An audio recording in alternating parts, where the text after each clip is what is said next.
이거 네. 다 솔직하게 얘기해야 돼. 보고 있나? 사드리겠습니다. 학교에서는 만날 수 없는 신앙의 멘토들을 직접 만나서 이야기를 나누어 보는 시간, 멘토링 스쿨! 네, 지금부터 시작하도록 하겠습니다. 멘토링 스쿨 진행을 맡은 중등일부 박성열 전도사라고 합니다. 반갑습니다. 중등일부 임보라 전사입니다. 중등일부 장대성 전도사입니다. 반갑습니다. 저는 어렸을 때는 유치원 선생님 하고 싶었어요. 이렇게 음. 아기자기한 우리 너무 귀여운 친구들. 뒤뚱뒤뚱 걸어다니는 우리 친구 너무 귀여워서. 아기를 좋아하시나 봐요? 네, 제가 딱 봐도 아기자기한 느낌이잖아요. 큰 자기. 아이들 이렇게 보고 싶어서 유치원 선생님 좀 하고 싶다가 조금 자라서는 누군가를 좀 도와주면 좋겠다. 그래서 사회복지사가 그런 직업이라고 생각해가지고 사회복지사 조금 하고 싶었고 또 이제 우여곡절 끝에 지금 이제 전도사의 자리에 정착을 해보았습니다. 누구를 이렇게 돕는 역할을 이렇게 선호하시는군요. 네, 그랬나 봐요. 네. 그럼 우리 대성사님은? 네, 저는 돕는 역할과는 전혀 상관이 없었는데 저는 어렸을 때 직업군인을 하고 싶었어요. 멋진 군복을 입고 총을 들고 이런 모습을 상상했는데 막상 군대에 가니까 제 꿈이 참 헛된 꿈이었다. 허상이었다는 걸 많이 깨달았고 자유가 없더라고요. 밖으로 못 나가고. 약간 자유분방한 거 좋아하시나요? 그럼요. 네. 너무 좋아하죠. 고등학교 가서는 선생님이 되고 싶었어요. 어울려요. 갑자기 선생님. 갑자기 선생님. 네. 그럼 언제 목회 쪽으로? 제가 고등학교 3학년 때 또 진로를 한참 고민하던 시기에 성경도 보고 기도도 하면서 내 길이 뭘까라는 고민을 많이 하다가 저도 우여곡절 끝에 여기까지 오게 된 것 같습니다. 네, 저도 어렸을 때는 과학자가 꿈이었어요. 근데 이제 제 머리로 과학자가 할 수 없다는 거를 이렇게 솔직하게 깨닫고 나서 이제 화가 미술을 좋아해서 화가가 되는 게 꿈이었다라고 이제 부모님께 말씀드리니까 부모님 화가는 좀 이제 너 경제적으로 힘들 것이다라고 말씀하셔서 그 빨리 이제 꿈을 접고 이제 또 건축 쪽으로 생각을 하다가 뭐 이렇게 여러 가지 시행착오를 겪으면서 여기까지 오게 된 것 같습니다. 아마 우리 영상을 보고 있는 우리 친구들도 이 장래 내가 뭐가 될 것인가, 내가 어떤 일을 하면서 하나님께 영광을 돌리는 삶을 살 것인가 라는 고민을 하고 있지 않을까라는 생각을 하게 되는데요. 그럴 때 우리보다 먼저 그 길을 걸어간 우리 선배들이 우리에게 그런 신앙의 조언들, 그런 또 우리 앞 길에 대한 그런 조언들을 해주면 얼마나 좋을까라는 생각을 하면서 이 프로그램을 만들게 되었습니다. 그래서 진로를 두고 고민하고 있는 우리 친구들이 이 프로그램을 보면 굉장히 많이 도움이 되겠다 싶습니다. 네, 오늘 우리가 함께 만나볼 직업은 가르치는 자들에 대한 소식입니다. 그래서 교육 계열이라고 할 수 있죠. 선생님, 교수님 이런 분들에 대한 이야기를 함께 들어보려고 합니다. 중등 2부의 김인배 선생님 그리고 중등 2부의 어머니 같은 분 양철자 부감 선생님을 모시도록 하겠습니다. 우리 두 분을 큰 박수로 모시도록 하겠습니다.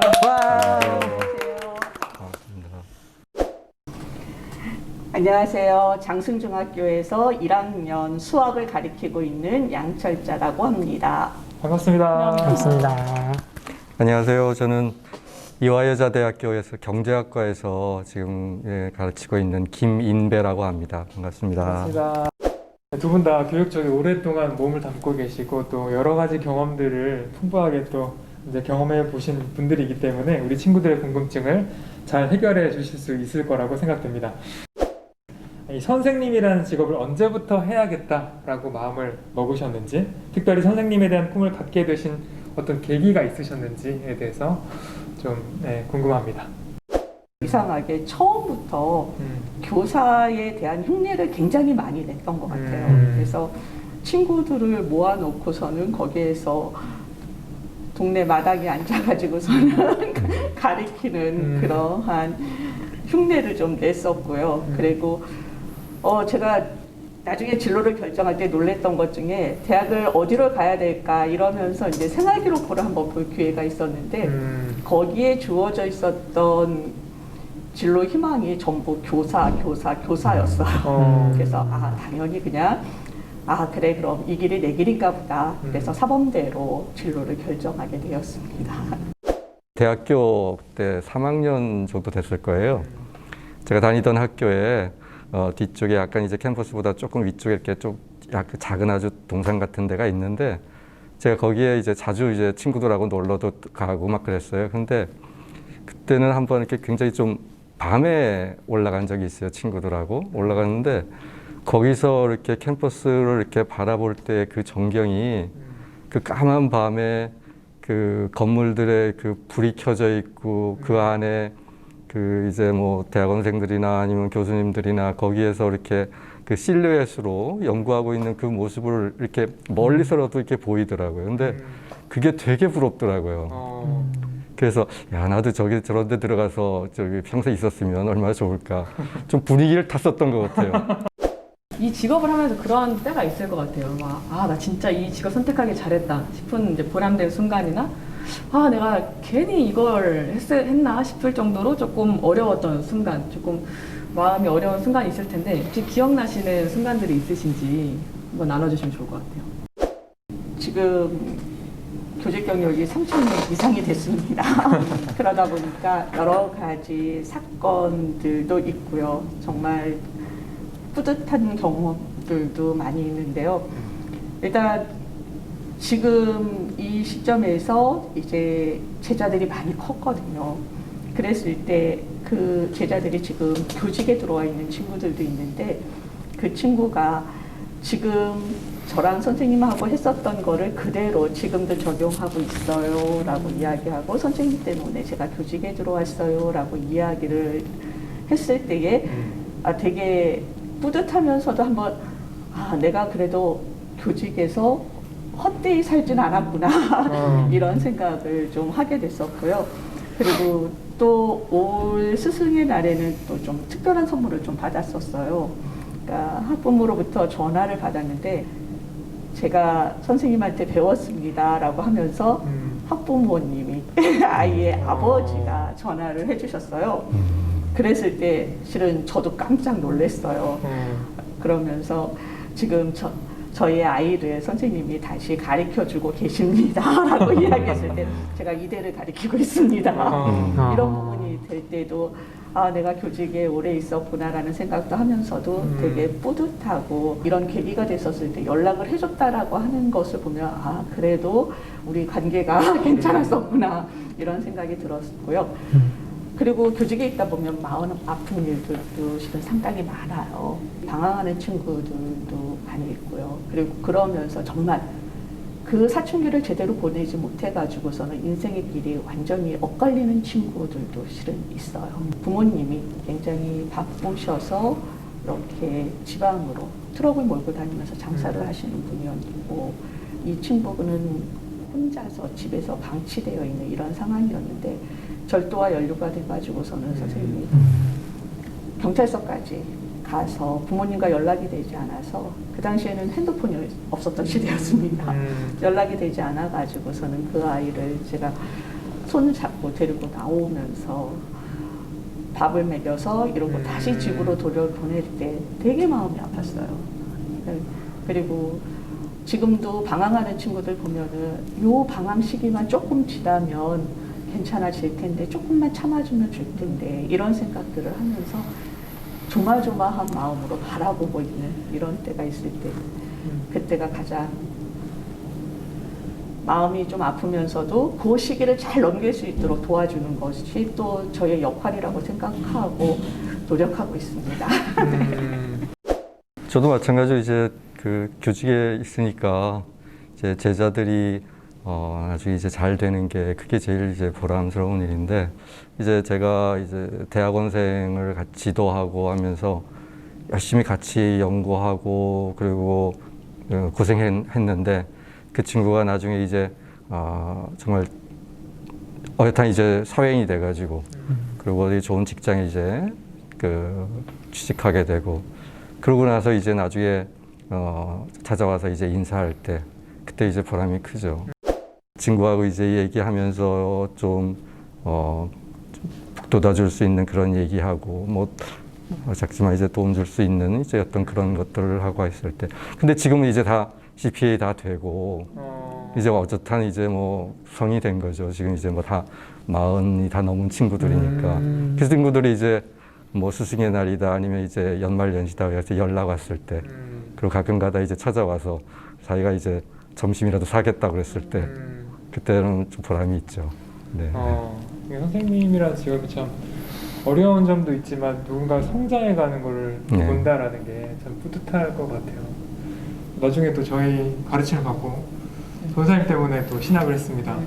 점심 사드리겠습니다. 요즘 사람들이 직장을 선택할 때 가장 중요하게 생각하는 것 중 하나가 워라밸이잖아요. 예, 워크와 라이프의 밸런스. 그렇다면 우리 선생님 두 분의 하루 근무 시간은 몇 시간 정도 되시는지, 그리고 또 출근하시면 하루 일과가 어떻게 되시는지 이런 것들을 좀 나눠주시면 좋을 것 같아요.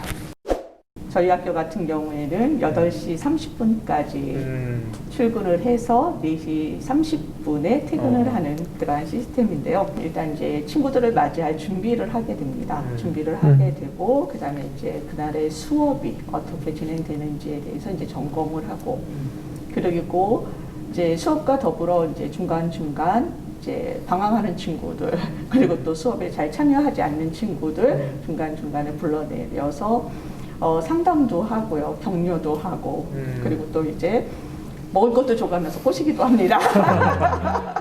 학교에 있어서 가르치는 일만 있는 것이 아니라 여러 가지 행정적인 처리들도 상당히 많이 있어요. 그래가지고 공문 처리라고 이제 보통 이야기를 하게 되는데요.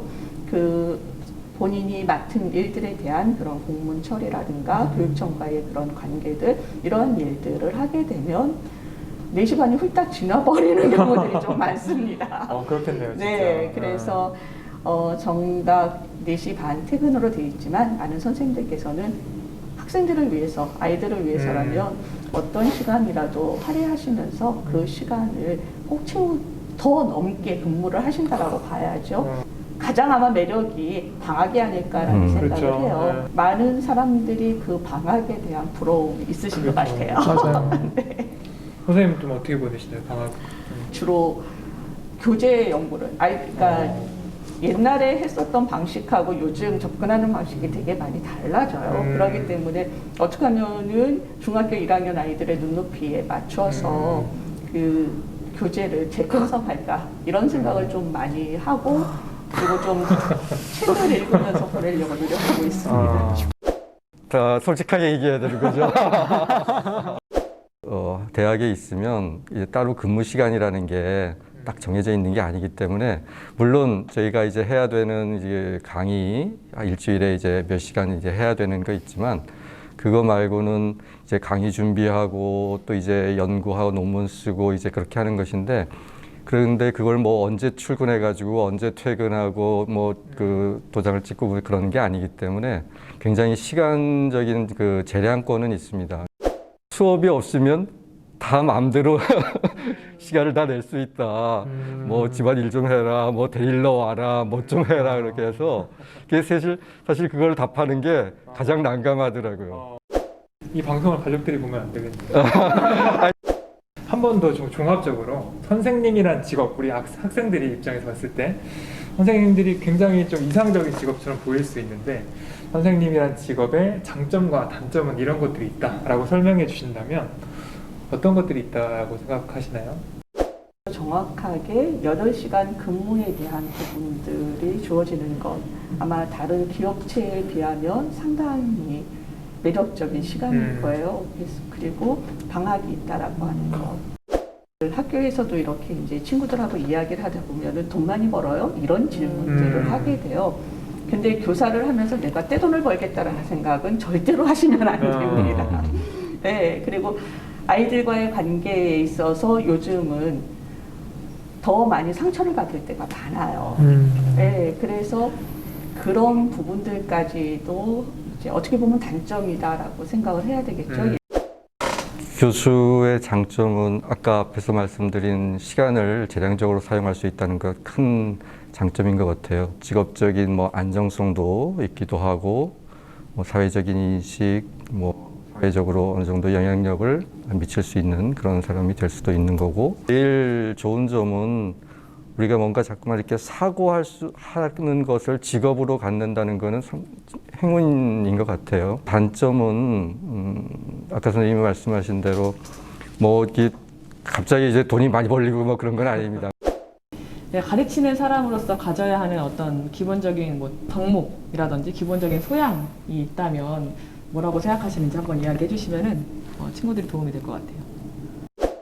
교실도 작은 사회다 보니까 여러 가지 어려운 일들이 많이 벌어지기도 하거든요.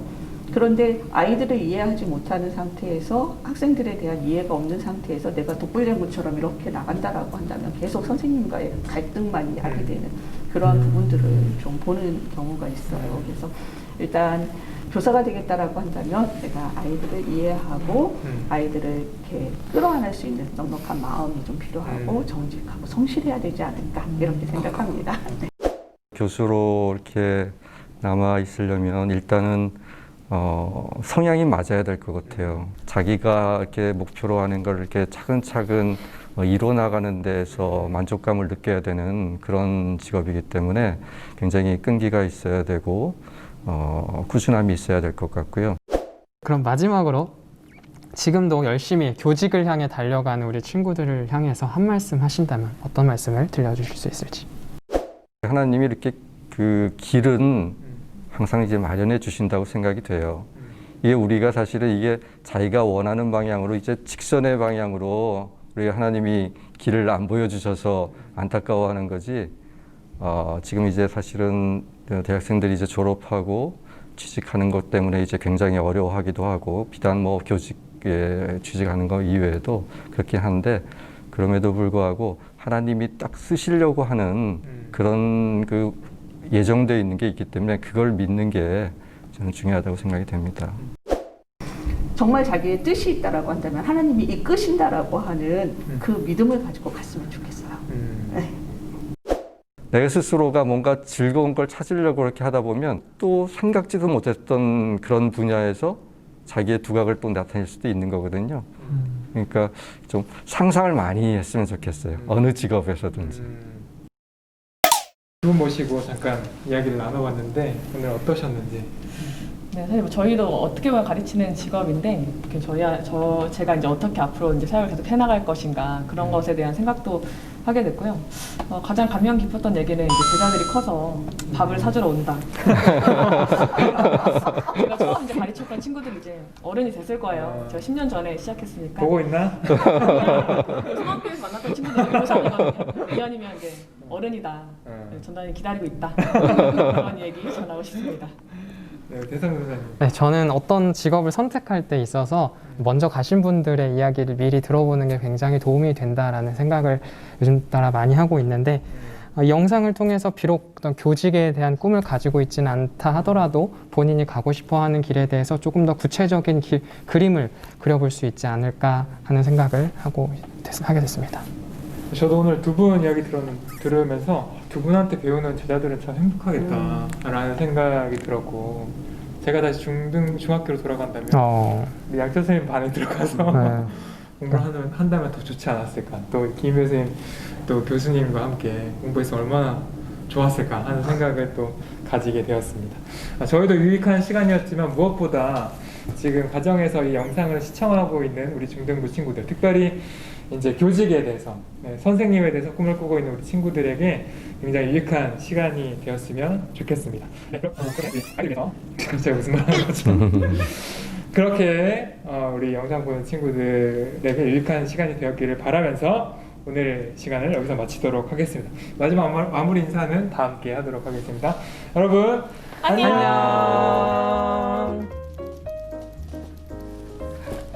수고하셨습니다. 수고하셨습니다.